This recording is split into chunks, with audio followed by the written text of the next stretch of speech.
नमस्कार दोस्तों, मैं रश्मि पूजा पाठ रश्मि के साथ चैनल में आप सबका स्वागत है। तो चैत्र नवरात्रि जो कि 22 मार्च से 2023 में प्रारंभ हो रही है, तो उसके लिए आपको किन किन पूजा की सामग्री की आवश्यकता होने वाली है, उसकी पूरी विधिवत मैं लिस्ट लेकर आई हूँ। बिल्कुल साधारण तरीके से आप घर पर कैसे पूजन करें। अगर वीडियो आप सबको पसंद आता तो लाइक शेयर करिएगा। फर्स्ट टाइम चैनल पर आए कर दीजिए सब्सक्राइब। तो सबसे पहले आपको एक पटा या चौकी चाहिए है जिस पर आप माता रानी को बैठाने वाले हो। उसके साथ साथ एक आपको बैठने वाली बैठकी चाहिए जिस पर आप बिना आसन के आपको पूजन कभी भी नहीं करना चाहिए। तो एक आपको आसनी चाहिए। उसके बाद माँ दुर्गा की फ़ोटो या प्रतिमा है या फिर आपके पास कोई पोस्टर है वो ले लीजिए जिसकी आप पूजन करने वाले हो।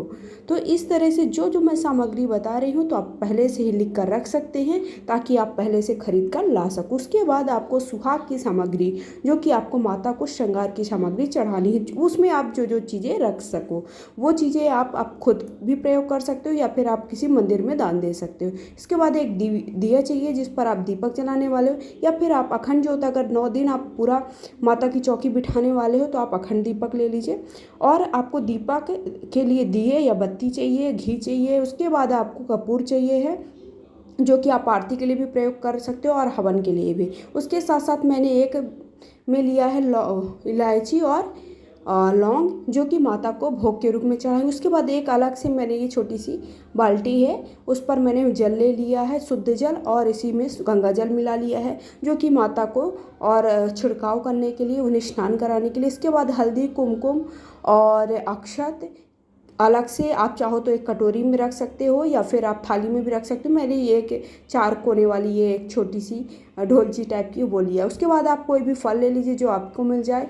आम की टेरी मिल जाए तो आम की टेरी तो आवश्यक आपको लेनी है, 5 या 7 दल वाली लेनी है, कम से कम 5 दल होने चाहिए। तो आम की टेरी ले लीजिए। आम की टेरी नहीं मिलती है तो आप क्या कर सकते हो कि पान के पत्ते का भी प्रयोग कर सकते हो। उसके बाद आपको ये कुमकुम ले लेना है।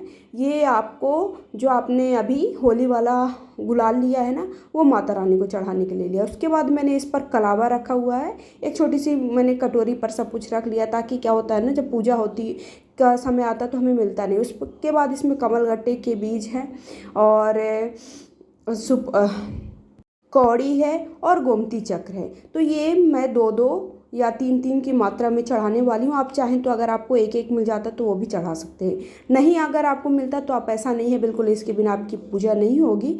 जितनी चीज़ें आपको मिल जाती हैं पूजन आपको मन से करना, ऐसा नहीं है कि आपको ये चीज़ नहीं है तो आपका पूजन नहीं होगा। उसके बाद मैंने एक कटोरी में अक्षत ले लिया है। उसके बाद मेरे पास गणेश जी की मूर्ति थी। अगर आपको गणेश जी की मूर्ति नहीं मिलती है तो आप सुपारी में कलावा लपेट कर भी गौरी गणेश बना सकते हो। उसके बाद आपको एक पानी वाला ऐसा नारियल लेना है जिस पर आप कलावा लपेट सकते हो या फिर आप चुनरी लपेट कर भी रख सकते हो। उसके बाद मैंने एक छोटी सी ये चुनरी का निकाल लिया किनारे का ताकि ऐसे कलावा टाइप का लपेट सकूँ। उसके बाद आपको किसी भी पूजा में माचिस लेनी है। ये मैंने कलावा लिया है और एक सुपारी पे लपेट करके मैंने कलावा रखा हुआ है क्योंकि वो मैं गौरी बनाने वाली हूँ। उसके बाद आपको पान लेना है और दक्षिणा में कुछ भी रख लेना है।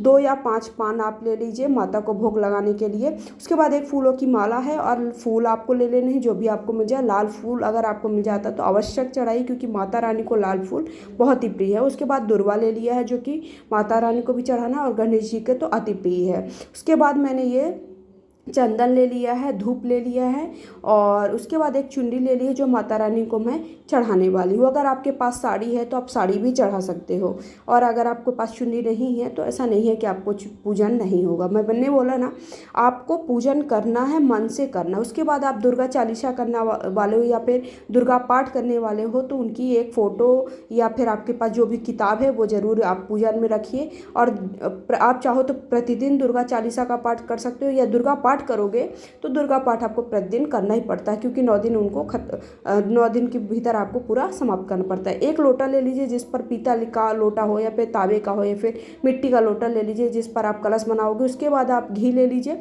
जो कि आपको पूजन में आवश्यक होगा। उसके बाद मैंने ये भोग बनाया हुआ है तो मैंने हलवा पूड़ी का भोग घर पर बनाया है। और आप हलवा पूड़ी के अलावा, माता को हलवा पूड़ी का भोग बहुत ही प्रिय है तो हलवा पूड़ी लिया है मैंने और बतासे का भोग लगाते हैं क्योंकि पान में हम क्या करते हैं, बतासा, लौंग, इलायची रखकर उनको भगवान माता रानी को भोग लगाते हैं। उसके बाद मैंने और केला का भी भोग लगाया, और अनार भी माता रानी को अति प्रिय होता है। तो ये मैंने भोग स्वरूप रखा है। आप चाहो तो काला वाला जो चना होता है उसका भी उबाल कर सब्जी बनाकर रख सकते हो, क्योंकि वो भी माता रानी को अति प्रिय है। और हवन अवश्य करिए। हवन के लिए आप हवन कुंडी ले लीजिए, और आप जिस पर भी चाहे आपके पास लकड़ियां हैं तो आम की लकड़ियों से हवन करें, और हवन भी अति आवश्यक होता है। तो इस तरह से मैंने पूजन की सारी सामग्री बता दी। वीडियो कैसा लगा लाइक शेयर करिए, फर्स्ट टाइम चैनल पर कर दीजिए सब्सक्राइब, और ऐसे ही मेरे वीडियोस आप सबको मिलते रहेंगे। कमेंट करके जय माता दी जरूर लिखिएगा। तो धन्यवाद।